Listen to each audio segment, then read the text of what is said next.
K-팝 스타 중에서 최고의 인기를 구가하고 있는데 바로 블랙핑크의 메인 댄서이자 최근 새 싱글 앨범을 발표하고 솔로 활동에 박차를 가하고 있는 리사 씨입니다. 리사 씨 역시 데뷔 후 가장 자주 봤던 사람이자 그 누구보다 믿었던 최측근 매니저에게 무려 10억 원의 돈을 사기당해 큰 충격을 안겼습니다. 근데 연예인과 매니저의 사기 이게 은근히 기사를 좀 많이 본 것 같아요, 저도. 근데 이게 어쩔 수 없는 게 뗄래야 뗄 수 없는 사이잖아요. 야, 근데 10억 원이면 도대체 어떤 사기를 친 건가요?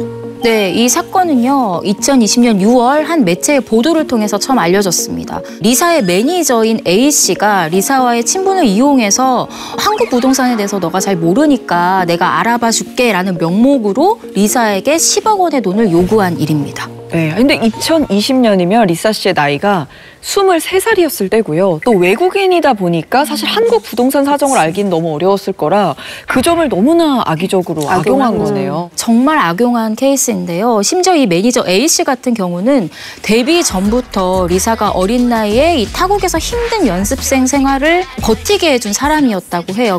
또 이 A씨 같은 경우는 블랙핑크의 모든 스케줄에 함께하면서 멤버들 모두와도 가족처럼 지냈던 사람이거든요. 이 A씨가 평소 주변에서도 착하고 성실한 사람이라는 평가를 많이 받은 분이거든요. 그래서 리사를 포함한 블랙핑크 멤버들 모두 A씨를 정말 전적으로 신뢰하고 있었다고 합니다. 자, 근데 대체 그런 성실한 사람이 왜 대체 그런 절친한 관계인 연예인을 사기칠 만큼 상황이 급했던지 궁금한데요. 이 전 매니저 A씨 같은 경우는 이런 사람들의 믿음, 평판과는 사실 전혀 다른 사람이었습니다.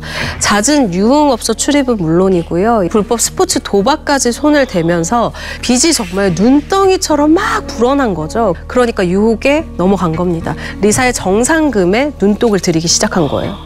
응당한 법적 처벌이 따랐을 것으로 추측이 되는데요. 네, 그런데 놀랍게도 이 A씨 그 어떤 처벌도 받지 않았습니다. 이유가 뭔가요? 리사가 이 매니저를 정말 오랫동안 신뢰했잖아요. 그래서 원만하게 좀 해결이 됐으면 좋겠다, 합의하고 싶다라고 얘기를 한 거예요. A씨가 일부 금액을 변제를 했고요.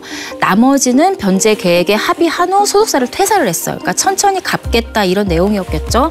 이 소식을 접한 팬들이 A씨가 정말 그 돈을 갚을 것 같냐, 절대 갚지 않을 거니까 형사 민사소송으로 가야 된다라고 주장을 했는데 그럼에도 불구하고 어린 시절부터 본 사람이기 때문에 A씨를 선처하고 싶다는 입장을 굽히지 않았던 겁니다. 네, 참 믿었던 사람에게 정말 큰 상처를 입었을 텐데 또 한 번의 기회를 준 걸 보면 그동안 리사 씨가 이 매니저를 얼마나 진심으로 좋아했었는지를 참 짐작할 수 있는 것 같아서 더 마음이 아픈 것 같습니다. 앞으로는 리사 씨에게 좋은 소식만 있었으면 좋겠습니다. 네, 끝으로 소개해드릴 분은요. 사기 피해 큰 충격에 빠져서 3개월 동안 칩거 생활을 한 분이라고 들었습니다. 자, 어떤 분의 얘기일까요? 네, 그룹 워너원의 센터를 차지했던 가수 강다니엘 씨입니다. 오늘 생각해보니까 강다니엘 씨가 그 데뷔했을 때 인기가 정말 하늘을 찔렀는데 한동안 방송에서 못 본 것 같아요. 지난 5월 20일이었어요. 강다니엘 씨가 지난 2019년 설립한 소속사가 있는데 이 소속사의 대주주 A씨를 상대로 사문서 위조, 횡령, 배임 등의 혐의로 형사 고소를 한 겁니다. 2022년 12월에 이 대주주 A씨가 대표 이사인 강다니엘 씨의 명의를 도용해서 100억 원대의 성급 유통 계약을 체결한 거예요. 근데 이거를 강다니엘 씨에게 알리지도 않았을 뿐더러 이 100억 원도 가로챘습니다. 이거를 강다니엘 씨가 지난해 1월에 뒤늦게 알게 된 겁니다. 근데 문제는 여기서 끝난 게 아니었는데요. 이 대주주 A씨가 강다니엘 씨의 이 은행 계좌에서 17억 원이 넘는 돈을 몰래 인출한 이 정보통신망 침해 및 컴퓨터 등 사용 사기 혐의까지 받고 있는 상황입니다. 근데 궁금한 게 강다니엘 씨가 지난 1월에 이 사실을 알았다고 지금 말씀하셨잖아요. 자, 그런데 왜 1년의 시간이 지난 5월에 고소를 하게 된 걸까요? 이곳은 강다니엘 씨가 대표는 있긴 했지만은 그 외에도 여러 유명 연예인이 있습니다. 여자친구 출신 유주, 챈슬러, 그리고 댄서팀이죠. 위덴보이즈 등이 있었는데 아무래도 이런 게 수면 위로 올라오면 그들의 이름이 하나하나 열거되면서 피해를 볼 수 있죠. 그래서 이들이 모두 계약 만료를 하고 나간 후에 자기 혼자 모든 것을 짊어지기 위해서 기다렸던 거죠.